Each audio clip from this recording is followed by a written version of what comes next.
L'instruction en famille n'est plus un droit, c'est une dérogation.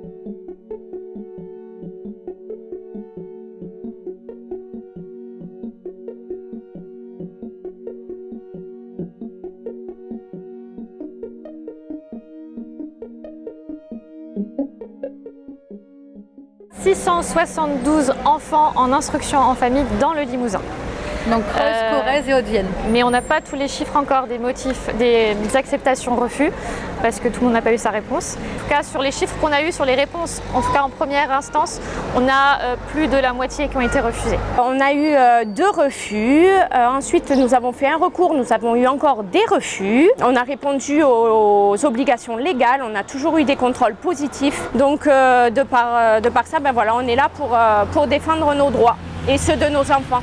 Moi je sais que du coup j'en suis déjà sorti et je suis déjà rentré dans des études plus poussées.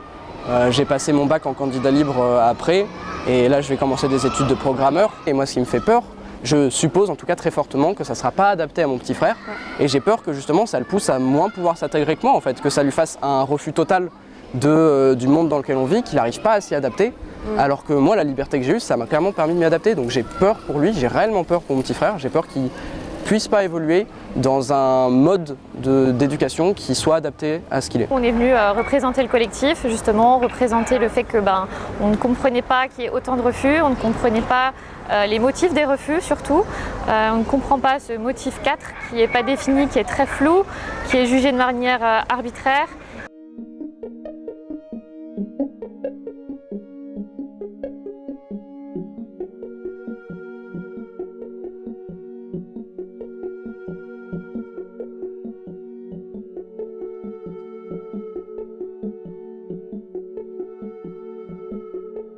Quatrième catégorie, moi c'est là-dessus que mes parents ils se sont appuyés pour ma petite sœur parce qu'elle rentrait dans aucune des cases. Et du coup c'est prouver pourquoi est-ce que c'est meilleur pour l'enfant de rester à la maison que d'aller dans une école. Et nous on essaye de s'appuyer là-dessus, mais on sait pertinemment que c'est quasiment impossible qu'on accepte avec ce critère-là. Parce que c'est très difficile à justifier. On est contrôlé toutes les années, tous les 2 ans par la mairie, tous les ans par un inspecteur académique qui vient, qu'on reçoit, un contrôle qui dure 2 heures par enfant. Et voilà, on est assez suivi. On ne comprend pas, on a comparé plusieurs dossiers. Les familles ne comprennent pas sur quoi sont motivés les refus ou les autorisations. On aurait besoin d'éclaircir et de plus de transparence sur les critères qui sont utilisés pour décider si un dossier est accepté ou non.